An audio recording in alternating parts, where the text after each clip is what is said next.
tempo passar, e a despeito das muitas mudanças do seu técnico, e dessa vez ele as fez, talvez um pouco tardiamente, mas todas de uma vez, e as fez.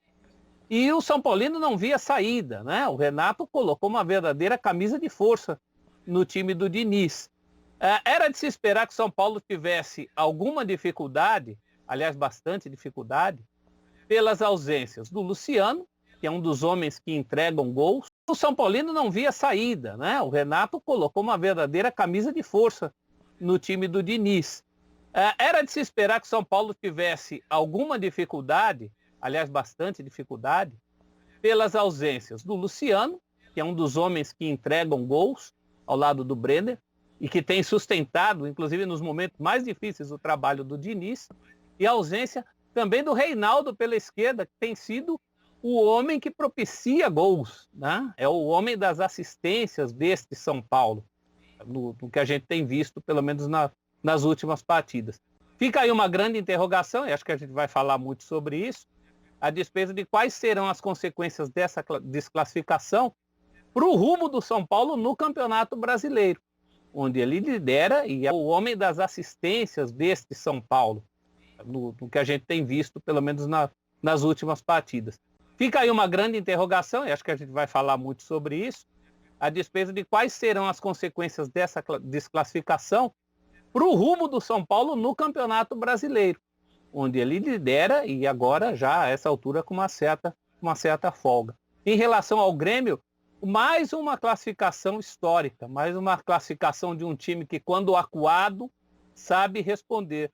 Eu falava isso quando saíram os semifinalistas e tentava resistir àquela tendência. Times de futebol, quando acuados, podem se tornar muito perigosos. O Grêmio é um agora já a essa altura com uma certa folga.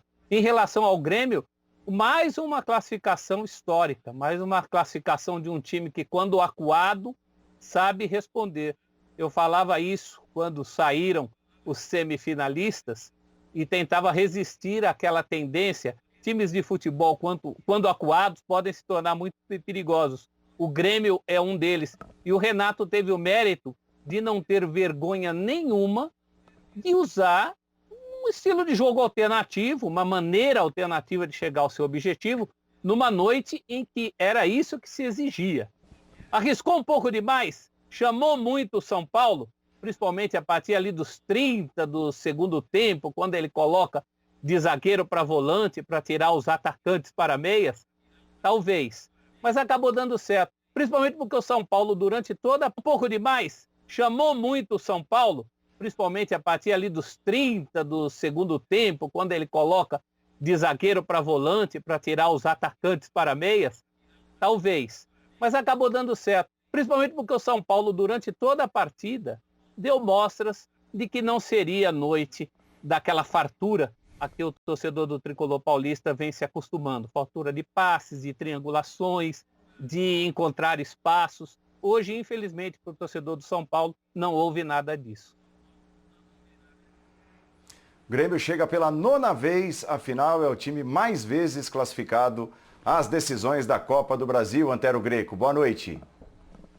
Oi, salve Paulo, salve Mauro. O torcedor do São Paulo, não houve nada disso. O Grêmio chega pela 9ª vez à final, é o time mais vezes classificado às decisões da Copa do Brasil. Antero Greco, boa noite. Oi, salve Paulo, salve Mauro, Vitor, Celso, fãs do esporte. Já invadimos o último dia? Não, daqui a pouquinho, dia 31 de dezembro. Olha, Grêmio e Palmeiras, um dos dois pelo menos erguerá uma taça importante. O Palmeiras ainda no caminho na Libertadores, terá um adversário complicadíssimo.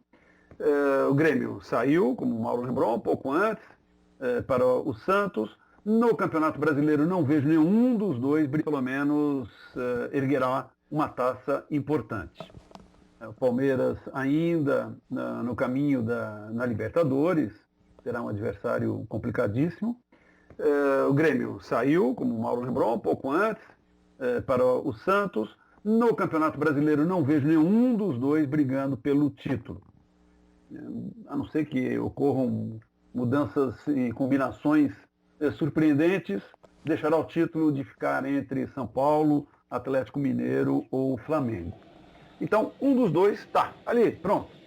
Vai, na virada de ano, vislumbrando a possibilidade de erguer uma taça e ter, né, por tabela, uma graninha ganhando pelo título.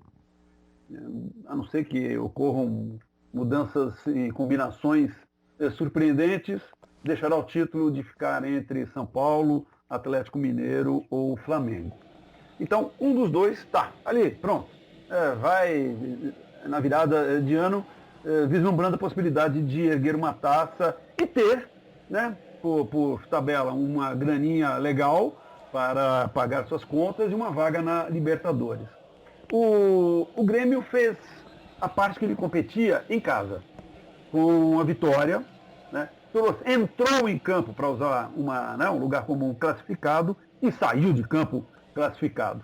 Deixou toda a responsabilidade para o São Paulo. E o São Paulo de hoje foi uma sombra daquele que a gente tem visto ultimamente, sobretudo no Campeonato Brasileiro. Um São Paulo leve, um São Paulo solto, um São Paulo eficiente.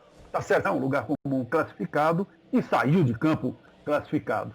Deixou toda a responsabilidade para o São Paulo. E o São Paulo de hoje foi uma sombra daquele que a gente tem visto ultimamente, sobretudo no Campeonato Brasileiro. Um São Paulo leve, um São Paulo solto, um São Paulo eficiente. Tá certo, você fala, puxa, era um mata-mata, é diferente de uma competição de regularidade como o Campeonato Brasileiro. Mas sim, é um São Paulo que hoje mostrou aqueles entraves que provocaram muitas decepções nos últimos anos. De repente, eu sei que o Celso tem mais memória do que eu, o Birner mais ainda, né? O São Paulo em mata-mata nos últimos anos tem se dado mal. E aconteceu isso mais uma vez. O São Paulo, como lembrou o Celso, se ressentiu da ausência de Luciano e de Reinaldo e se ressentiu, sobretudo, de criar. O São Paulo jogou um monte de bolas na área. O São Paulo me lembrou, sabe o quê? Quando era garoto, acho que vocês não pegaram isso daí. Tinha um padre lá no colégio, de vez em quando vinha e fazia aleluia. Era assim, pegava bala e jogava para cima, né? Jogava para cima e a gente ia catar e colher bala, né? É mais ou menos o que o São Paulo fez. Jogou bola para cima, vamos ver o que acontece. Aconteceu o toró numa cabeçada no fim do jogo e não muito além disso. Resumo da ópera. Não foi um jogo intenso, não foi um jogo movimentado, mas foi um jogo em que uma estratégia, que não foi das mais bonitas, mas funcionou, foi a do Grêmio. O Grêmio segue mais uma vez em busca de uma taça. O Grêmio que faz essas suas escolhas, né? Tem feito nos últimos anos por Copas e não pelo Campeonato Brasileiro, está aí, pode.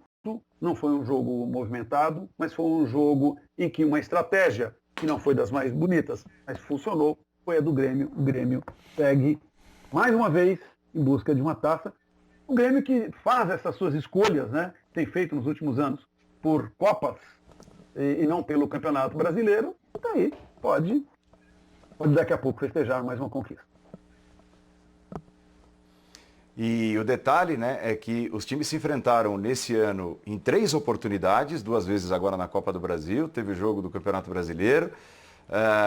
Nenhuma vez o São Paulo conseguiu marcar, né? Apesar de ter forçado do jeito que forçou na semana passada, ter merecido talvez marcar, o São Paulo não conseguiu marcar um gol sequer no Grêmio. Em 3 oportunidades, 2 vezes agora na Copa do Brasil, teve o jogo do Campeonato Brasileiro. Nenhuma vez o São Paulo conseguiu marcar, né? Apesar de ter forçado do jeito que forçou na semana passada, ter merecido talvez marcar, o São Paulo não conseguiu marcar um gol sequer no Grêmio do Renato Gaúcho com o Fernando Diniz nessa temporada. Vitor Birner, boa noite. Me permita, não conseguiu vazar a meta do tricolor gaúcho. Boa. Oi, Birner. Oi, Paulo, tudo bem? Boa noite a você, boa noite aos colegas, aos fãs do esporte. Eu acho que os 3 jogos foram diferentes, tá? Nessa temporada. No Campeonato Brasileiro, o Grêmio foi melhor que o São Paulo.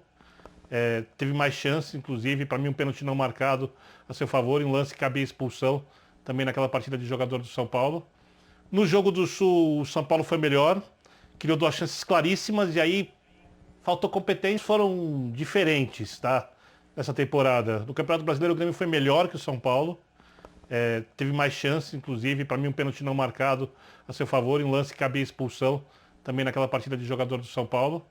No jogo do Sul, o São Paulo foi melhor, criou 2 chances claríssimas e aí faltou competência na finalização.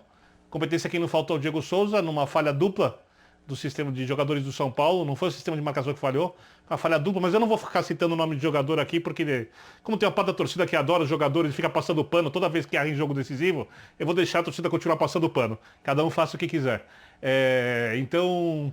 Falhou numa falha que você não vê, por exemplo, o Kahneman cometer, gigante, nos 2 jogos.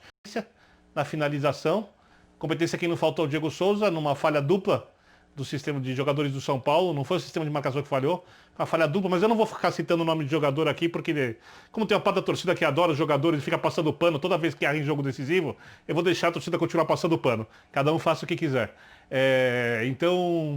Falhou numa falha que você não vê, por exemplo, o Kahneman cometer, gigante, nos 2 jogos. E hoje a estratégia, como os colegas falaram do Renato, ela foi mais eficaz, se aproveitando exatamente daquilo que o São Paulo não conseguiu fazer, o gol, e dos equívocos que levaram o resultado positivo para o Grêmio no primeiro jogo. Eu não acho que o Grêmio foi melhor que o São Paulo hoje, acho que a estratégia se impôs. O São Paulo até criou uma ou outra chance, não tão claras como, por exemplo, as chances do jogo de lá, mas, por exemplo, o Gabriel Sara tem uma finalização dentro da área, finaliza mal. Um erro de marcação de jogada aérea do Grêmio, raríssimo. A bola sobra para o Léo na área grande, também finaliza muito mal. Então o São Paulo pecou nas pouquíssimas chances que teve para finalizar, ao contrário do Grêmio, que perdeu um gol hoje, mais um erro da zaga do São Paulo, de marcação de jogada aérea. O Daniel Alves tenta corrigir o erro, né? Porque não é ele, obviamente, determinado para marcar o Diego Souza naquele setor.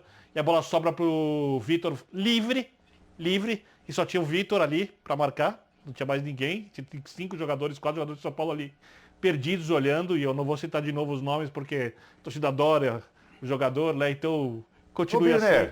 Não, você tem que citar os nomes, como não? O jogo de ida, por exemplo, foi o Reinaldo, que tem jogado muito bem. Não, que daqui a pouco vai começar a chover mensagem na rede social. Eu falei... Paciência, ué. Não, mas isso faz parte do nosso trabalho. A gente não pode ficar com medo de rede social.